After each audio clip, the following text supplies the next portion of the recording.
नमस्कार दोस्तों, अल्द्रू एकेडमी में आपका फिर से बहुत बहुत स्वागत है। मैं हूं आपका अपना एजुकेटर और आज हम आपके VMOU कोटा जून 2026 एग्जाम्स के लिए MAPSY 04 यानी सामाजिक एवं सांस्कृतिक मनोविज्ञान के सबसे महत्वपूर्ण टॉप 20 प्रश्नों को बिल्कुल आसान भाषा में कवर करेंगे। ये वो सवाल हैं जो आपको 75% से ज्यादा मार्क्स दिलाने में बहुत मदद करेंगे। तो बिना किसी देरी के चलिए शुरू करते हैं। तो साथियों, हमारा पहला प्रश्न है, अभिवृत्ति को परिभाषित कीजिए या अभिवृत्ति से आप क्या समझते हैं। दोस्तों, यह प्रश्न इतना महत्वपूर्ण है कि देखिए, दिसंबर 2016, जून 2019, जून 2015, JUNDEC 2020 और जून 2023 में भी पूछा गया है। इसे तो आपको रट ही लेना है। इसका सीधा सा मतलब है कि अभिवृत्ति एक ऐसी मानसिक तैयारी है जो हमारे अनुभवों से बनती है और यही तैयारी हमारे व्यवहार को, हमारी प्रतिक्रियाओं को दिशा देती है। आसान शब्दों में कहें तो ये हमारे मन का वो झुकाव है जो हमें किसी चीज के प्रति अच्छा या बुरा महसूस कराता है। अगला प्रश्न है, सामाजिक मनोविज्ञान को परिभाषित कीजिए या समाज मनोविज्ञान क्या है। यह भी देखिए, दिसंबर 2015, दिसंबर 2021, दिसंबर 2022 और जून 2019 में आया हुआ है। बहुत जरूरी है ये।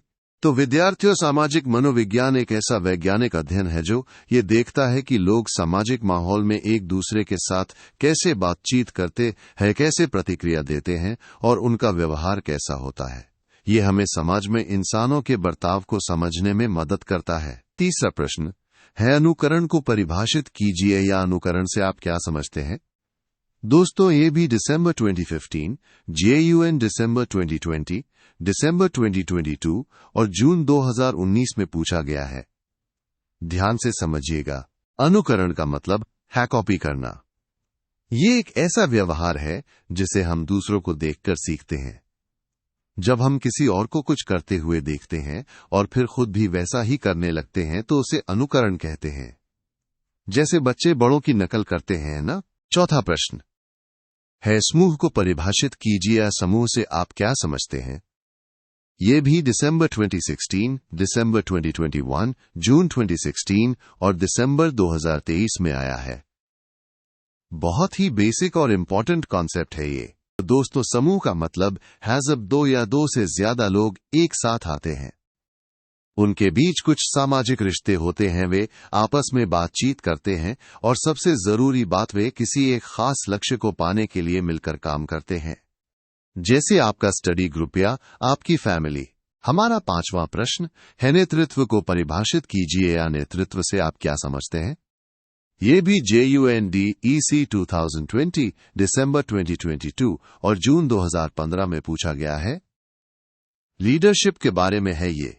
नेतृत्व यानी लीडरशिप एक ऐसी क्षमता है जिससे कोई व्यक्ति दूसरों के विचारों को, उनकी सोच को और उनके व्यवहार को प्रभावित कर पाता है और ऐसा करके वो उस समूह में एक मुख्य या केंद्रीय भूमिका हासिल कर लेता है। एक अच्छा लीडर ही अपने समूह को सही दिशा दे पाता है। दोस्तों, अगर आप भी अपने एग्जाम्स में 75% से ज्यादा मार्क्स पक्के करना चाहते हैं तो अल्द्रू एकेडमी की ये पूरी सब्जेक्ट गाइड PDF अभी डाउनलोड कर लीजिए। इसमें आपको ऐसे ही और भी बहुत सारे महत्वपूर्ण प्रश्न और उनके उत्तर मिलेंगे। डायरेक्ट लिंक नीचे डिस्क्रिप्शन बॉक्स में दिया गया है। देर मत कीजिए, अपनी तैयारी को सुपरचार्ज कीजिए। चलिए आगे बढ़ते हैं प्रश्न 6 की ओर।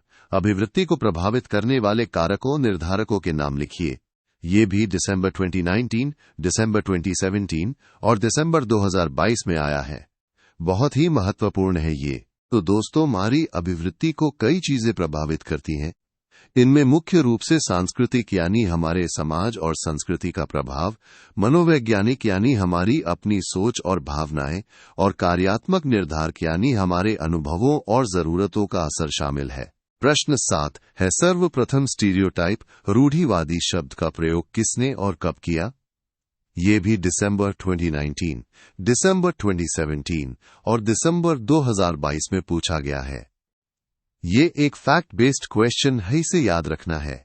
इसका सही उत्तर हेस्ब से पहले लिपमैन ने साल 1922 में अपनी किताब पब्लिक ओपिनियन में स्टीरियोटाइप शब्द का इस्तेमाल किया था। याद रखिए, गालिपमैन और 1922 8वां प्रश्न है अनुकरण के सिद्धांतों के नाम बताइए। ये भी दिसंबर 2018, जून 2017 और जून 2023 में आया है। अनुकरण के सिद्धांत भी बहुत जरूरी हैं। अनुकरण के कुछ प्रमुख सिद्धांतकार हैं बेगहॉर्टार्ट, थॉर्नडाइक, मिलर और डुलार्ड और अल्बर्ट बांडुरा। इन सभी ने अनुकरण को अलग अलग नजरिए से समझाया है। प्रश्न 9 है पूर्वाग्रह पूर्वधारणा के प्रकारों के नाम लिखिए। ये भी दिसंबर 2018, दिसंबर 2022 और जून 2022 में पूछा गया है। पूर्वाग्रह के प्रकारों को जानना बहुत जरूरी है। पूर्वाग्रह कई तरह के हो सकते हैं दोस्तों, जैसे प्रजातीय पूर्वाग्रह, यौन पूर्वाग्रह, जातीय पूर्वाग्रह, भाषाई पूर्वाग्रह, धार्मिक पूर्वाग्रह, क्षेत्रीय पूर्वाग्रह और वर्ग पूर्वाग्रह। ये सभी किसी न किसी आधार पर लोगों के प्रति हमारी नकारात्मक सोच को दर्शाते हैं। हमारा 10वां प्रश्न है सहानुभूति को परिभाषित कीजिए। सहानुभूति क्या है? ये भी दिसंबर 2015, जून 2017 और दिसंबर 2023 में आया हुआ है। सहानुभूति एक बहुत ही मानवीय गुण है। सहानुभूति का मतलब है जब हम किसी दूसरे के दुख या तकलीफ को देखते हैं तो हमें खुद भी वैसी ही भावना महसूस होती है। इसमें हम सामने वाले के प्रति दया और बराबरी का भाव रखते हैं। हम उसकी जगह खुद को रखकर सोचते हैं कि उसे कैसा महसूस हो रहा होगा। प्रश्न 11 है व्यक्तित्व को परिभाषित कीजिए। ये भी दिसंबर 2016 और दिसंबर 2023 में पूछा गया है। व्यक्तित्व मनोविज्ञान का एक महत्वपूर्ण हिस्सा है। व्यक्तित्व यानी पर्सनैलिटी हमारे मानसिक और शारीरिक गुणों का एक गतिशील मेल है। यही मेल हमें अपने आसपास के माहौल के साथ एडजस्ट करने में मदद करता है। ये हमारी पहचान है जो हमें दूसरों से अलग बनाती है। प्रश्न 12 है समाजमिति क्या है? ये भी दिसंबर 2016 और जून 2015 में आया हुआ है। समाजमिति एक खास तरीका है। समाजमिति एक ऐसी तकनीक है जिससे हम किसी समूह में ये पता लगा सकते हैं कि कौन व्यक्ति कितना पसंद किया जाता है या नापसंद किया जाता है। इससे हमें किसी व्यक्ति की सामाजिक स्थिति को समझने में मदद मिलती है। प्रश्न 13 है सामाजिक परिवर्तन को परिभाषित कीजिए या इससे आप क्या समझते हैं? ये भी दिसंबर 2016 और जून 2015 में पूछा गया है। सामाजिक परिवर्तन हमारे समाज का एक अभिन्न अंग है। सामाजिक परिवर्तन का मतलब है जब हमारे समाज की बनावट में, लोगों के आपसी रिश्तों में, उनके मूल्यों में और उनके व्यवहार में समय के साथ बदलाव आते हैं। ये बदलाव छोटे भी हो सकते हैं और बड़े भी जो पूरे समाज को प्रभावित करते हैं। प्रश्न 14 है आलपोर्ट द्वारा प्रदत्त सुझाव की परिभाषा लिखिए। ये भी दिसंबर 2019 और दिसंबर 2022 में आया है। आलपोर्ट एक जाने माने मनोवैज्ञानिक हैं। आलपोर्ट के अनुसार सुझाव का मतलब है जब हम किसी बात या काम के प्रस्ताव को बिना ज्यादा सोचे समझे या बिना किसी मजबूत इरादे के मान लेते हैं। इसे आप ऐसे समझिए कि किसी ने आपको कुछ करने को कहा और आपने बिना ज्यादा सवाल किए मान लिया।